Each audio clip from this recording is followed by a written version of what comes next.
story you are about to hear is true. Only the names have been changed to protect the innocent. Fatima Cigarettes, best of all long cigarettes, brings you Dragnet.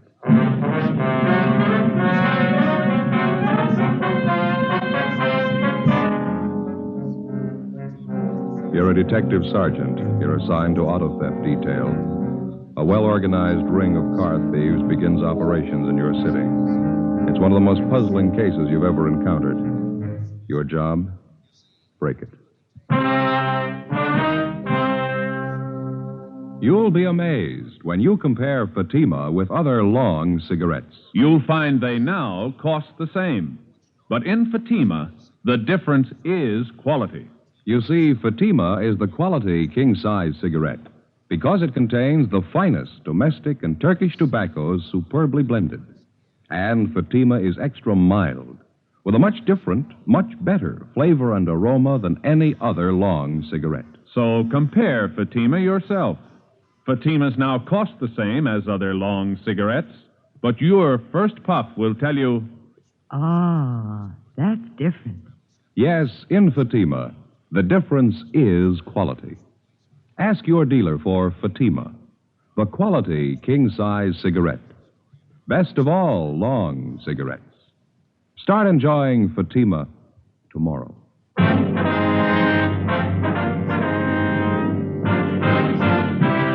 Dragnet, the documented drama of an actual crime. For the next 30 minutes, in cooperation with the Los Angeles Police Department, you will travel step by step on the side of the law through an actual case transcribed from official police files. From beginning to end, from crime to punishment, Dragnet is the story of your police force in action. It was Monday, May 11th. It was fair in Los Angeles. We were working the day watch out of auto theft detail. My partner's Ben Romero. The boss is Captain Stilson. My name's Friday. It was 8:35 a.m. when I got to room 40, Auto Theft Division. Captain's office. Morning, Friday. Morning. Hi, Joe. Ben? Want to sit down? Thank you. I was just telling Romero here. I'm briefing all the men in the bureau on this thing. That's the reason I called you two in. Yeah? I got some figures here I want to go over with you. All right. As you know, the percentage of all auto theft recoveries is 96 to 98% on the average. That's normally. Yeah. In checking the monthly averages the past 4 months, that percentage has dropped to the low 80s. Quite a drop. Corner Pocket thinks so, too. They want some action on it. Well, we've been working on it. Absolutely no pattern to the thefts. Time, location, the method. Makes it impossible to stake out on it. Yeah, those are some of the reasons our percentage is taking such a dive. I know the problems. We all do, but we got to break this thing soon. Well, it figures we're dealing with a well-organized bunch. They know what they're doing. In cross-checking all the reports, it seems to boil down to this in general. It appears that all the outstanding thefts are GM cars. Cads, Pontiacs, Chevys, Oldsmobiles. All late models, all seem to be in good condition, low-mileage cars. Well, in addition to the regular broadcasts and teletypes, we got out a special bulletin on this, didn't we? That's right. All the thefts were listed, license, make, model, and color. Been sent to all major cities and border patrol stations. Nothing so far. I was checking through the salvage reports. Salvage buy. Do you have the last 2 months' escape from March and April? Yeah, right here. I noticed the same thing. That outfit down on San Pedro Street. Yeah. Let me see. Oh, yeah. This is a composite on the reports for the past 2 months. That's right. This one here. Herman Salvage, 2716 West San Pedro. They seem to deal a little heavy on General Motors cars, don't they? Yeah, they do. I've been watching the buys on this place for the past few weeks now. I wanted to make sure it wasn't coincidence. Well, looks like a good place to run down anyway. You two want to check it out? All right, fine. 2716 West San Pedro. That's it. Outfit appears to be okay. Never been out of line. Seems funny they should deal with the top avian GM cars, doesn't it? Right when our recovery percentage takes a dive, yeah. Do you have the last salvage report there, Captain? Yeah. The last one? Here you are. Thank you. Yeah. Here's one for Herman's, 1949 Cadillac. And a little further down, Herman's again, 47 Olds. Yeah. There's 5 GM buys on the list. Herman got 4 out of 5 of them. Let's find out why.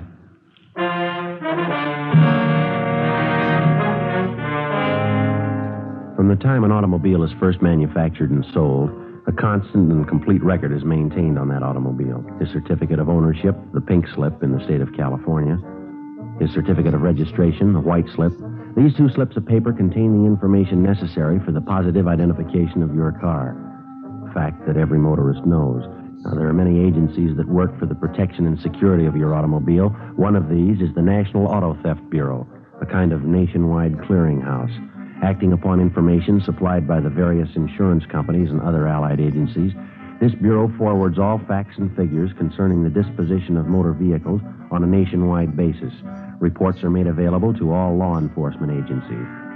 One of the pieces of information put out by the National Auto Theft Bureau is the salvage report, listing all sales and purchases of automobiles that, for one reason or another, may have been relegated to the junkyard or to the salvage company, a fact that many motorists may not know. 9:14 a.m., Ben and I checked through the police commission and found that the owner of Herman Salvage was a Herman Lester. He had been in business at the same location for 6 years and appeared to be a reputable businessman. We drove down to 2716 West San Pedro to check it out. It was an average-looking garage with a connecting salvage yard filled with several hundred smashed-up cars of all makes and models. It was 9:32 a.m. when we walked into the garage. There's a fellow there in a white shirt. Yeah, I see him. Can I help you, gentlemen? Yes, sir. Police officers. Auto theft detail? Oh, yes. I don't believe I know you fellas. My name's Lester. This is Sergeant Friday. My name's Romero. How you do? How are you? Are you the owner here? Yeah, that's right. Hey, whatever happened to Mac and Donovan? Used to drop in once, twice a month. I haven't seen them for 2-3 weeks now. Well, they're a little busy on a special assignment. Oh, I see. All right, if we look around here? Oh, you bet. Make yourselves right at home.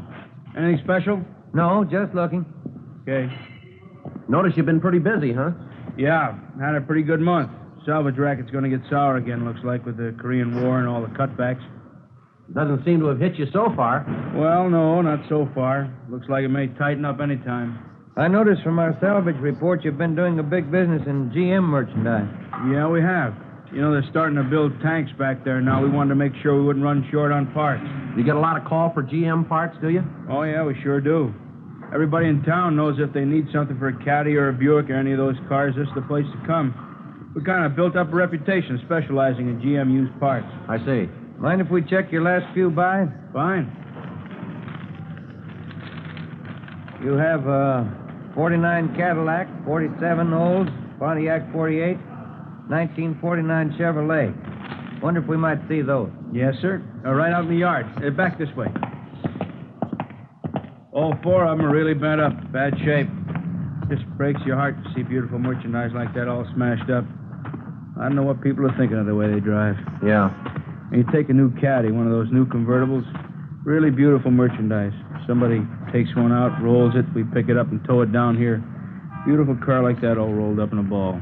Georgia Street Receiving Hospital probably picked up the rest. Yeah, it was really a shame. Well, here we go. There's a Caddy. Oh, yeah. Let's see. The Olds and the Pontiac are in that row there. You see them? Yeah, And that Chevrolet, wasn't it? Yes, sir. 1949. Yeah. Oh, yeah. There she is over there.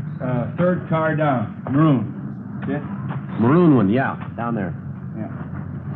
Looks like a graveyard, doesn't it? Sure does. What do you do with all these cars? Strip them down for parts? Well, at least the four you're checking now, yeah. They're all total wrecks. Nothing much can be done with them except for parts. Mm-hmm. How about that Cadillac down there, the sedan? Huh? That one over there, can't you fix that one up? That doesn't look beyond repair from here. Oh, step around the other side here. You can't see from where you're standing. Here. Yeah, the right side's all stove in. By the time you figure replacing those side panels and fenders, trim, we couldn't come out on it. Yeah, I see now. Well, I don't know too much about it, but it looked good from over there. Yeah, that's what we get all the time. People want us to pay top prices for stuff we can't get our money out of. If we could repair them, fix them up, and resell them as a complete automobile, there'd be a lot of money in this business. You do that with some of them, don't you? Oh, very few of them, I'll tell you. That's what we look for, but we don't always get lucky. Mm-hmm, I see. Say, how'd you boys like to see some really beautiful merchandise? What's that? Well, come on back in the shop. All right. Kind of a hobby of mine. Mm-hmm. Here's what keeps us busy. Plates and pink slips on their way up to Sacramento for cancellation. Uh-huh. Yeah, over this way. Here we are. Take a look at this baby. Yeah. Hot rod, huh? No, not exactly. We don't go in for that kid stuff racing around town. Well, sure looks like one. Yeah, but it's a little better than most of the kids can throw together. What'll it do? We clocked her up at Muroc at 112 last weekend. You know, they've been coming in here from all over town to see this car? That's so. Yeah. You ever get up to Muroc Dry Lake? No, I never do, but that's the place for it. Running around town on those things can cause a lot of accidents. Those drag races the kids have? Yeah. We don't go in for that stuff. This is strictly scientific as far as I'm concerned. I like to build them up, see what we can make them do. Cost a lot of money, don't they? Got $5,400 in this one right now. I'm putting more into it. Mallory ignition, milled heads, twin Wakefields. Here, let me start it up for you. Okay. 120 horses under there.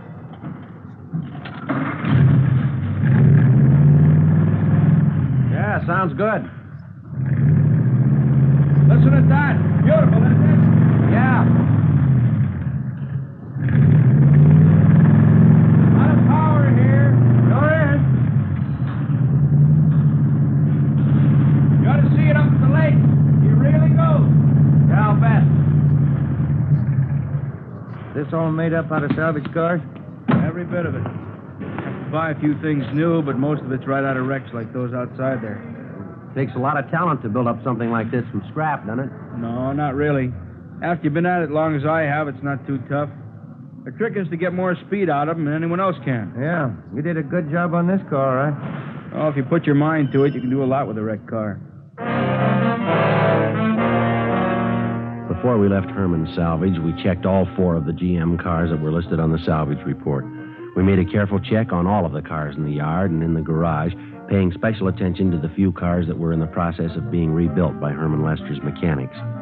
We went over his records, carefully checking the disposition of all of his buys for the past several months. Everything was in perfect order. We found that in the past 3 weeks, Lester had taken in 10 cars. 8 of them had been stripped down for parts, and 2 of them had been rebuilt and resold. The investigation showed that 4 of those cars were GM cars, and the 2 that were resold were both General Motors. 11:28 a.m. Ben and I drove back to the office and asked Mac and Donovan if they'd check through the 2 resale cars to make sure everything was in order, as the reports indicated. We checked through on the remaining 8 cars that were listed by Herman Lester as broken down for parts. According to DMV, all plates and pink slips had been returned to them for cancellation. 11:50 a.m. Well, that's it, Joe. Yeah? 8 of the cars check out. 2 of those were GM. Yeah, well, that leaves just the 2 that Mac and Donovan are checking, huh? Oh, I don't know. Everything down there looked all right. It's a cinch Lester wasn't holding back anything, as far as I could tell. It's cooperative. Everything in order. If those 2 that Mac and Donovan are working on check out. I got a hunch they will. Seems to me Lester told us everything. Everything we asked him, anyway. I don't think he held back. If he did, I got an idea who might be able to tell us somebody's been left out in the cold here. What are you getting at? Well, now, if Herman's been able to buy up all those GM cars, what have the other salvage dealers been doing about it? That's a thought. Let's check his competition. 12:40 p.m. We drove back down to West San Pedro Street. We picked out a group of salvage companies in the immediate neighborhood close to Herman's. 3209 West San Pedro, John's Wrecking Yard. We introduced ourselves and started to talk with the owner, a John Bacon. A routine check was made of his establishment, and as far as we could tell, everything appeared to be okay. And that's all you made, huh? Just that one buy? That's it. 1946 Ford. We're dying a slow death. Business pretty bad, huh? Never seen it worse. At least as far as we're concerned. How do you account for that, Mr. Bacon? Oh, everything, I guess. Business bad all over at the moment. Scrap metal situation's in a state of flux at the present time. In looking around, Mr. Bacon, we noticed you don't have much in the way of General Motors stuff. Is that because of GM going into war production? Any cutback would eventually affect you fellas, wouldn't it? No, not at all. Cutback would, sure, but there's no tremendous curtailment right at the present time. They're still turning out a lot of automobiles back there. Well, then what's your problem? We're being outbid, right up and down the line by the same outfit. Who's that, sir? A company by the name of Herman's Salvage, just up the street there. Go out to buy a piece of merchandise, their boys just won't let us get near it. They pay more than you do, huh? More than we can, Sergeant. I honestly don't see how they're coming out on some of their deals. It's that much out of line, huh? Certainly is. You know, whenever there's anything available, all the salvage companies get their bid in. Well, Herman simply outbids all of us. Yeah, it makes it kind of rough. I'm not the only one. Pete Larkin up the street, old man Henry next door, all of us. I don't know what we can do about it. Herman seems to be doing all right, no matter what he pays for his cars. Mm-hmm. None of us can figure it out. Just judging from the number of cars he outbids us on and the number he rebuilds, I just can't see how he's coming out. But he is, huh? Figure he's laying odds on a big shortage. That's what all of us think. He's laying in a stockpile. Is that the idea? Sure. What else could it be? We continued our check on all salvage dealers, both in the neighborhood of Herman Lester's place and throughout the city. It seemed to be a fact well known to most dealers that Herman was outbidding all of them on any and all GM automobiles. The only possible explanation was that he must be trying to lay in a large stockpile of this particular make of car. 3:35 p.m. We received word from Sergeants Mack and Donovan that they had checked out the 2 remaining cars listed in Herman's books, the resales. Ben was right. They checked out with no discrepancy. During the next 10 days, the investigation continued. The theft of late-model GM cars continued, with few recoveries. Suspects were arrested and questioned. We could find no connection that might lead us to an organized ring of car thieves that might be responsible for the lack of GM car recoveries. The salvage report showed no change in Herman's buying technique. Apparently, he was still dealing heavy on the one particular make of car. Thursday, May 25th. We received a teletype from DMV listing all the salvage buy transfers. In making our usual daily check of this teletype, we noticed a 1949 Cadillac, engine number 598-77415. It had been resold from salvage to a used car lot. That's the place right up the block. Yeah, I see. Same cad we saw in Herman's salvage yard. Yeah, it's funny, isn't it? The one in particular that I asked him about, you remember? Yeah, I remember. You thought it could be fixed up. He said no. It's only been a little over 2 weeks ago, hasn't it? Yeah, that's right. Well, still doesn't prove anything. Here we are. Jake's. This is the place. Yeah, there's a cad in the front line right down there, huh? Mm-hmm. I don't see anyone around, do you? No, I don't. Well, I guess it's all right to check the engine number anyway. Yeah, I'll get the hood release. Right.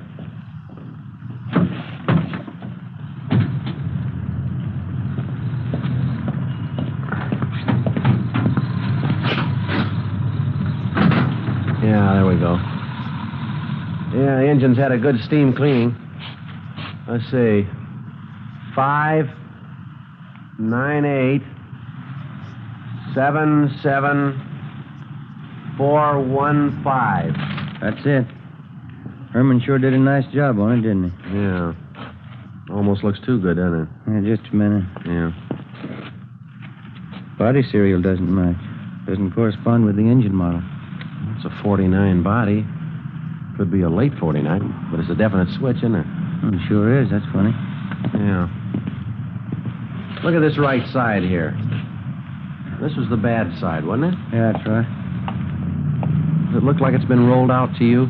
No, there's no feathering, no orange peel. Either that's the best repaint job I've ever seen or it's never been in an accident. Yeah. I'll take a look underneath. Huh? Yeah, all right. Okay. Want to move your feet there? Yeah, all right. Anything? No, nothing. There's not a seam or a joint under there. No welding marks of any kind. This car's never been in a smash-up. The engine number checks, the body doesn't. And this is the one Herman couldn't fix up. Yeah, that's what he said. Maybe he changed his mind. Or he lied.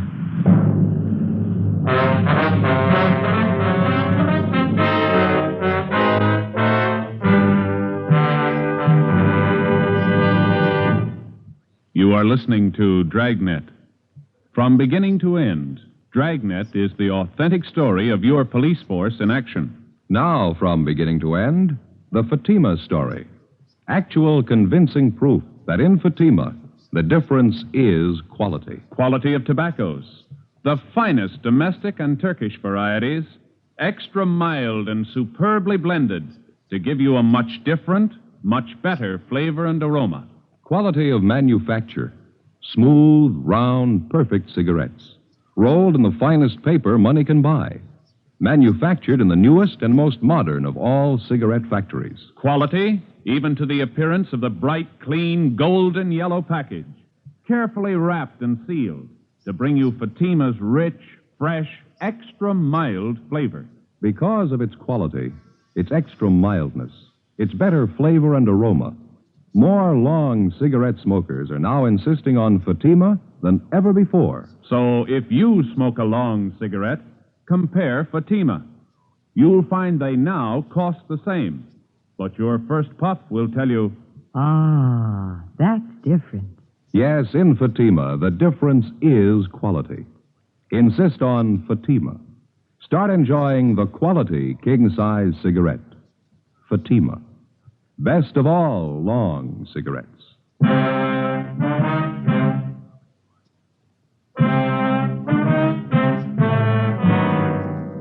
1949 Cadillac, engine number 598-77415.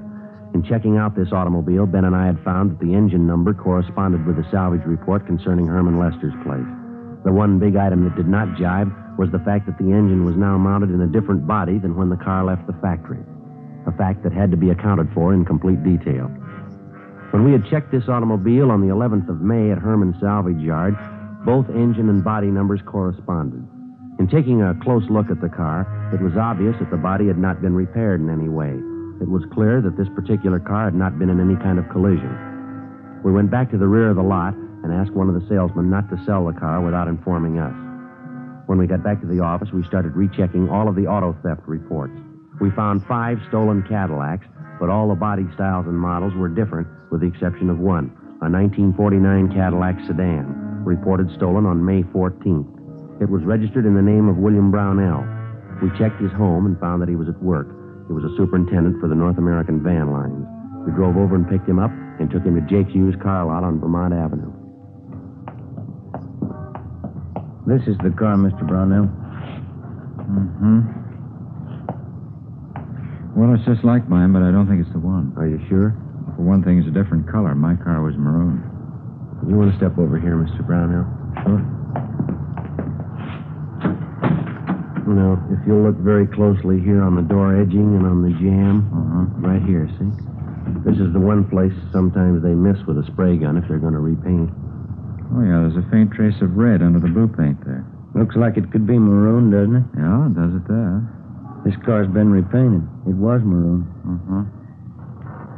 Well, mine didn't have these kind of seat covers. Let's see. Same kind of upholstery I had, though, underneath here.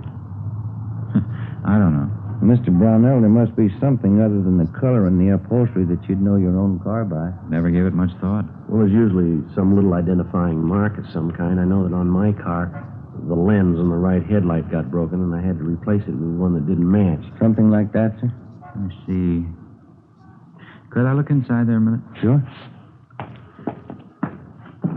Right here under the speedometer, there was a thumbprint pressed in at the factory. It's pretty deep. No, it's not there now. And don't forget that the car's been repainted. It might have been covered up. No, this was clear down to the metal. Apparently, when they were installing the instruments at the factory, the panel wasn't dry yet. Not there now, and they couldn't have covered it up unless they made a special point of it. Well, sometimes that's done. Car thieves are kind of clever. I'm sorry, gentlemen. I don't think this is my car. Don't think I don't wish it was, but it's not. Can you think of just one other thing, maybe? Just one mark of identification is all we need. No. Even these tires aren't mine. I had white sidewalls. Oh, could have been switched. They were pretty new. Wait a minute. I think I remember something. No, there's no rip up there. What's that, sir? I just thought of something. The boys down at the office gave me a St. Christopher medal. You know, the large metal kind you're supposed to bolt to your dashboard? Yes, sir. I didn't want to put it on, so I carried it around with me in the car. There was a rip up there in the inner lining of the top, but you see there's no rip in this. Let me see. How about it, Ben? Yeah. Yeah, I can feel it. Does it feel like a metal? Let me get my pocket knife on it. Okay. What do you think? They replaced the cloth up there? I don't know. Yeah, here it is. Is this it, Mr. Brownell? That's it. Look, on the back there, my name's engraved on it, see? Yes, sir. Well, I sure didn't think this was my car. I never would have known it. That's what the guys figured who stole it. The 1949 Cadillac was taken to the police garage, and a complete and thorough check was made. The car, with the exception of the engine, was positively identified as the property of William Brownell. This definitely implicated Herman Lester and showed his salvage operations to be illegitimate. He had obviously been buying one particular make of salvage automobile, outbidding all his competitors to do so. When he would buy a piece of wrecked equipment, an exact duplicate would be stolen to match it. He would then dispose of the engine from the stolen vehicle and replace it with a salvage engine. With this system of operation, Herman Salvage had been enjoying a lucrative business, which accounted for a great percentage of the stolen cars that we hadn't been able to recover. 7:25 p.m., May 25th. We drove out to pick up Herman Lester. His home address was listed as 8625 Wonderland Drive. It was up in the Laurel Canyon district, a heavily wooded section of Los Angeles. Pretty nice place up in there. Yeah, but you can see of it through the trees. Well, let's go. Mm-hmm.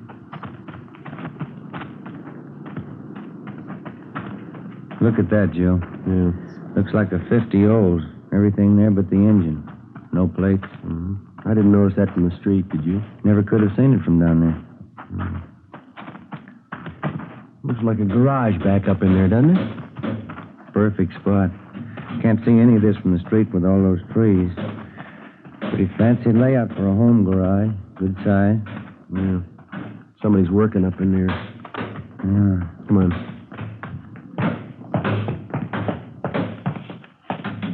Hi there. Brings you fellas way up here. Want to have a little talk with you? Oh, you bet. Come on in the house. Have a cold beer, huh? No, this will be all right. Joe, you got a hot sheet? Yeah. Right here. Kind of caught me by surprise here, working out in the garage. Yeah, that figures, Lester. These plates are from a stolen car. You sure? That's right. You remember a 49 Cadillac we looked at down at your place a couple of weeks ago? Oh, not sure. 49 Cad? That's right. Whatever became of that car? Oh, now I remember. Yeah, I sold that car to Jake's over in Vermont. Thought you told us you couldn't fix it up. I don't remember. You sure you don't mean some other car now? No, it's the same one. You know the one we mean. How about it? How about what? That was a stolen car, Lester, and you know it. That's a stolen car out there in the yard, isn't it? What's that hoist, Ben? There he goes, Joe. All right, Lester, hold it. Stop it, stop, Joe. All right, now, come on. Drop it, Lester. Drop the hammer. Go with me.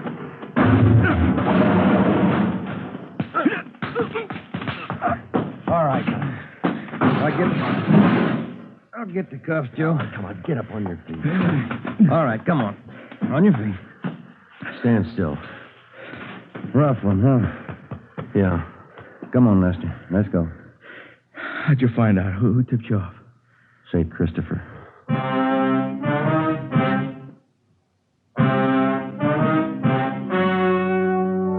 The story you've just heard was true.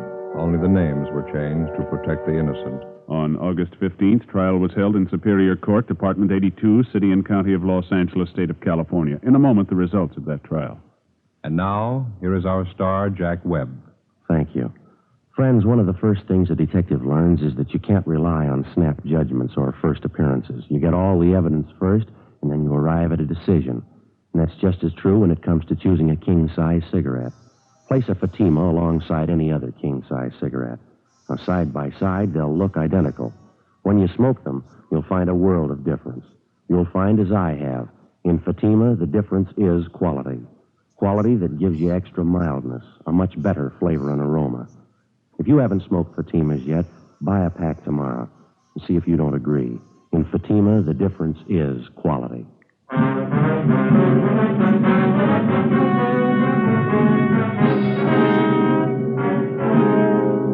Herman W. Lester was tried and convicted on 3 counts of grand theft auto and 2 counts of grand theft money, all sentences to run consecutively.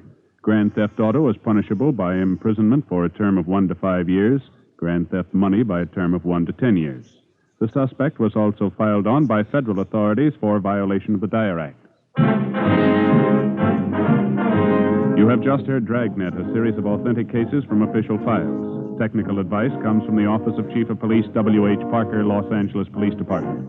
Fatima Cigarettes, best of all long cigarettes, has brought you Dragnet, portions transcribed from Los Angeles. Stay tuned for Counter Spy, next over many NBC stations.